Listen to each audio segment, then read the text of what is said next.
Ladies and gentlemen, unfortunately, rules are rules. Julian Alvarez has taken 2 touches for his penalty, and therefore the penalty does not stand and it's disallowed. It's not because Perez was in the field and he paid the VAR. No, it's happened before to Mahrez and Leicester, if you remember, some years ago against Manchester City. You cannot take 2 touches of the ball when taking a set piece. It's just not allowed, right? At least either you should have a shot and at least maybe the keeper saves it and comes back to you, then that's fine. But from your first attempt, you cannot play it twice.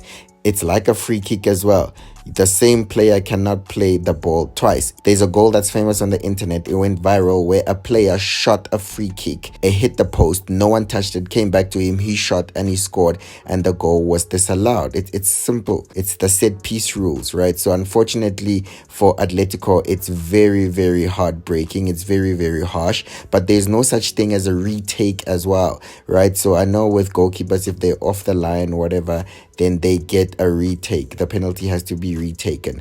But in this case, it's not a retake. The goal is just disallowed. So it counts as a miss, basically. So yeah, that is what happened. It actually is a foul in a way during the game. It's actually a foul. But in this case, obviously, Atletico are penalized by getting the penalty miss. So yeah, unfortunately, Atletico showed up. It went all the way to penalties. What a brilliant game of football that we've seen tonight. And what an amazing week of football. High quality football. We saw Liverpool and PSG, both legs.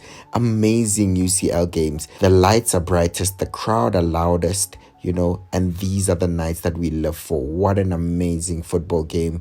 Again, Atletico delivered. They scored within the first minute. Conor Gallagher's transfer to Atletico seemed so perfect and so befitting of this Atletico team and Simeone's system. He delivered. I thought he had a fantastic game. Obviously, with the way Atletico play, you could see that they were tiring towards the end. You could see Rodrigo de Paul was shattered, but I thought he was amazing in that midfield. For me, he was man of the match. Rodrigo de Paul was absolutely amazing. Julian Alvarez running the whole game, 120, and then unfortunately he slips during the penalty shootout and he actually scores. So people are saying that he actually doesn't touch it. I think he does. I think if you're looking at different angles, they might be misleading, but I actually believe that he does. So I think VAR are not cheating. I don't think Real Madrid are cheating with Papa Perez. I don't think they paid anyone. I just think if you're looking at it, especially when you look at a different angle on how he hits it, I think it does at least come off his standing foot, the one that slips. So yeah, for me, I'm okay with it. I don't think it's a robbery, but what a brilliant game of football. Vinicius Jr. missed his penalty during the game. For someone who promised us 10 times more, I think we're getting much less this season, and we know he has only 2 goals in the league in 100 days. That's extremely poor form. I don't think he's getting anywhere near the Ballon d'Or. Why didn't Mbappe take a penalty? Because I definitely think Mbappe is a better penalty taker than Vinicius Jr.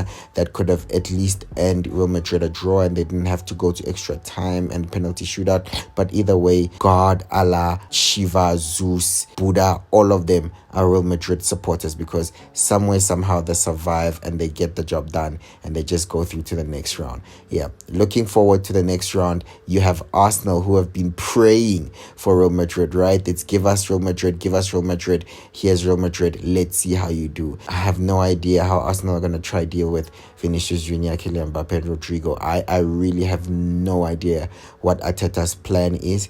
I do think that Arsenal were going to get knocked out whether they got Atletico Madrid or Real Madrid, but that's going to be a very, very beautiful tie. Premier League against La Liga again. So, we have that served up on a platter. We have Bayern Munich and Inter. Absolutely amazing tie as well, while we have PSG and Aston Villa. I think Unai Emery will fancy his chances against his former team that he coached, while I think PSG think that maybe Aston Villa are not on their caliber, and if they play anything like they played against Liverpool, they dominated basically the would-be champions of England, number 1 in the Premier League only defeated once, and we know Liverpool have beaten Aston Villa.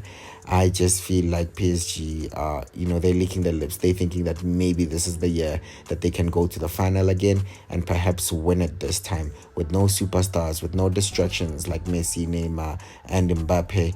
They seem to be more of a collective unit now and playing with one goal. So, yeah, in this case, PSG, I think they have huge belief. They have huge trust in the coach Luis Enrique as well, and they know they trusted the process, and it looks like it might be paying off. Barcelona will play Borussia Dortmund, and I think Barca will fancy their chances there. I think Barca also not the most solid teams defensively, so Dortmund could get at Barcelona. Dortmund are having a terrible time in the Bundesliga, so this is like a good chance for them to try push, at least make strides in the Champions League. We know last season they finished up as runner-ups, so definitely Dortmund in the Champions League have been decent over the past 2 years, so it's not going to be a walkover for Barcelona. I think Barcelona are also privy to conceding a lot of goals, so Dortmund will fancy their chances as well, but I just think Barca are so superior right now, and they look like they're favorites to go to the final. Yeah, what a week of Champions League football. I don't know what you think. Please, give me your views. Was the penalty supposed to stand for Julian Alvarez? But what a week of amazing football. Thank you so much for watching. Please subscribe, and I'll see you on the next one. Bye bye.